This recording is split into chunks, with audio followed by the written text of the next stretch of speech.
Now, taking a nap is actually an okay thing. There is nothing wrong with napping, and it's very helpful if you do it the right way. So what does that mean?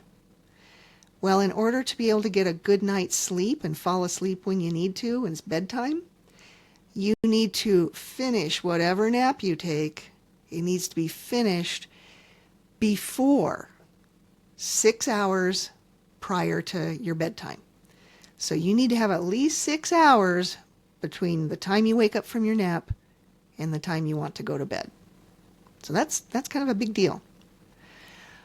Now, it's encouraged to take a very brief nap. If you take a brief nap, less than 30 minutes, and people will say, oh, I can't take one of those short naps, it leaves me groggy and I can't. No. What makes you groggy is when you take a nap longer than the 30 minutes, and then if you wake up during that time, then you're groggy and you might not ever, become alert again. It affects you through the rest of the day. It's those 10, 20, 30-minute naps that if you wake up from it and get going, you will actually find that you've got energy again and you can be alert again and you can get more done. So, shorter naps give you energy. If you start creeping past that 30-minute, you're going to get into regular sleep, and then you won't feel rejuvenated if you wake up during that time. The other thing you can do with a nap is make sure you take a nap that's at least an hour and a half to 2 hours. So that ensures that you have plenty of time to go through one complete cycle of the 4 stages of sleep. So remember, it takes about an hour and a half to get through all 4 stages.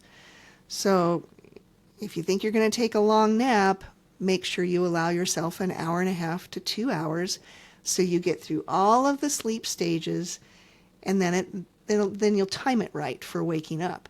You do not want to wake up or have somebody wake you up when you are in very deep sleep. And we said before, it's hard to wake up during that time. You're not really meant to. You shouldn't be awakened during deep sleep. If you haven't gotten enough sleep, you actually can catch up and get the sleep you need by taking a nap. And same thing with teenagers. They go all week long and they're not getting their 10 hours or 12 hours of sleep during the week. And then they sleep longer on weekends. Don't give them a hard time for that. They're catching up on the sleep that they need. And it actually works. You actually can technically catch up on the sleep that you lost earlier in the week.